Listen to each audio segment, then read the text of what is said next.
Assalamualaikum warahmatullahi wabarakatuh.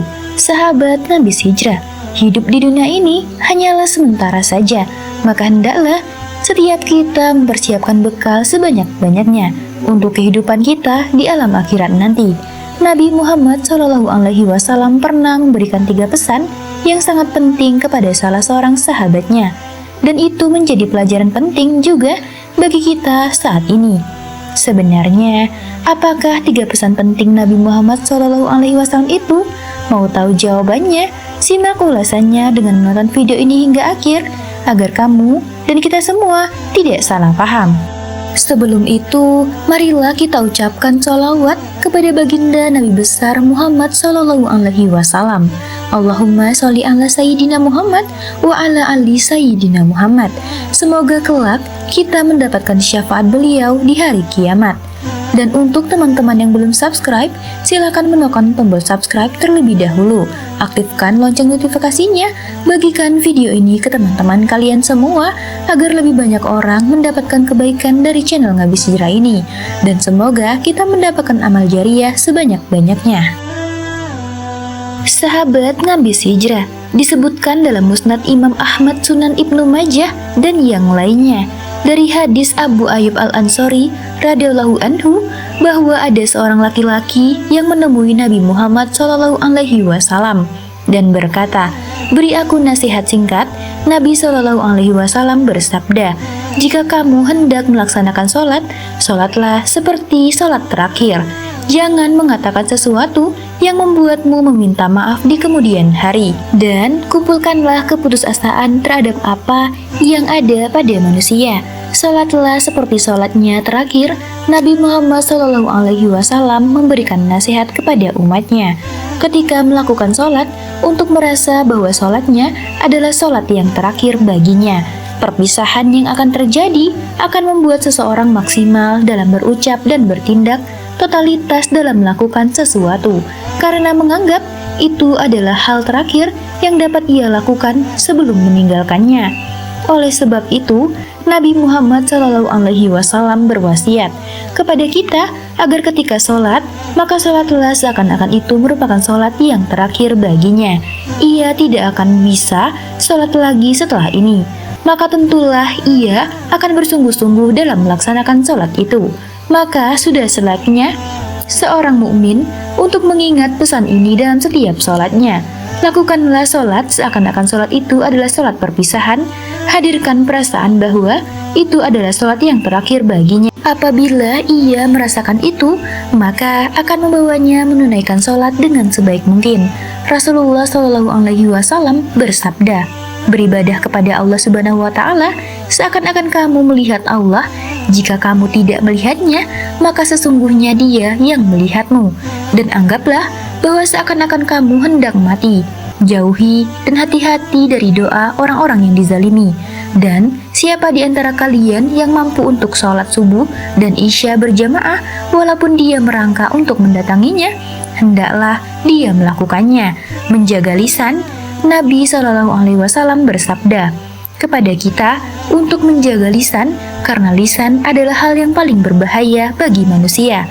Saat perkataan belum terucap, ia masih ada dalam kendali pemilik ucapan itu. Adapun saat ucapan telah keluar dari lisan, ucapan itulah yang menguasainya, dan ia akan menanggung risiko dari setiap ucapannya tersebut. Oleh karena itu, Nabi Muhammad SAW berpesan, janganlah mengatakan sesuatu yang membuat meminta maaf di kemudian hari. Ini berarti bahwa sesungguhnya bersungguh-sungguhlah menahan lisanmu dari ucapan yang membuat dirimu harus meminta maaf di kemudian hari. Nabi SAW pernah berkata kepada Mu'adz radhiyallahu anhu, "Maukah aku beritahukan kepadamu tentang kunci semua perkara itu?" Jawabku, "Iya, wahai Rasulullah." Maka beliau memegang lidahnya dan bersabda, "Jagalah ini." Aku bertanya, "Wahai Rasulullah, apakah kami dituntut atau disiksa karena apa yang kami katakan?" Maka beliau bersabda, "Celakalah engkau, adakah yang menjadikan orang menyungkurkan mukanya di dalam neraka selain ucapan lisan mereka?" Hadis riwayat Tirmidzi. Dalam hadis sahih lainnya, Nabi Shallallahu Alaihi Wasallam juga bersabda, barang siapa yang beriman kepada Allah dan hari akhir, maka hendaklah ia berkata yang baik atau diam. Hadis riwayat Bukhari dan Muslim. Betapa banyak orang-orang yang menjatuhkan diri mereka pada kesalahan yang fatal disebabkan ucapan yang tidak mereka pertimbangkan, kemudian berakibat musibah baginya di dunia dan juga di akhirat. Orang yang berakal adalah orang yang menimbang ucapannya dan ia tidak berbicara kecuali seperti apa yang dinasihatkan oleh Nabi Muhammad SAW, yakni perkataan yang tidak membuatnya harus meminta maaf di kemudian hari. Hendaklah bersifat qanaah. Wasiat ketiga yang disampaikan Nabi Muhammad SAW adalah berisi ajakan untuk qanaah serta menggantungkan hati hanya kepada Allah Subhanahu wa Ta'ala dan memupuskan harapan terhadap harta-harta yang di tangan manusia. Beliau Muhammad SAW bersabda, kumpulkanlah keputusasaan terhadap apa yang ada pada manusia. Maksudnya adalah bertekadlah dalam hatimu untuk memutuskan asa terhadap apa saja yang ada di tangan manusia.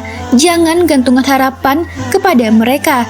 Jadikanlah pengharapanmu sepenuhnya hanya kepada Allah Subhanahu wa Ta'ala. Sebagaimana dengan lisan yang tidak pernah berdoa kecuali kepada Allah Subhanahu wa Ta'ala, maka demikianlah juga sepatutnya dengan sikap kita.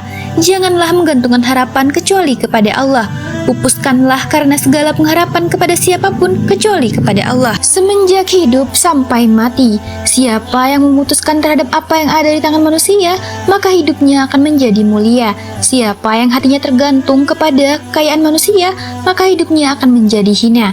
Dan barang siapa yang menggantungkan hatinya kepada Allah Subhanahu wa Ta'ala, tidak akan mengharapkan kecuali kepada Allah, tidak meminta hajatnya kecuali kepada Allah, tidak bertawakal kecuali hanya kepada Allah, maka Allah akan mencukupkan segala kebutuhan di dunia dan di akhirat.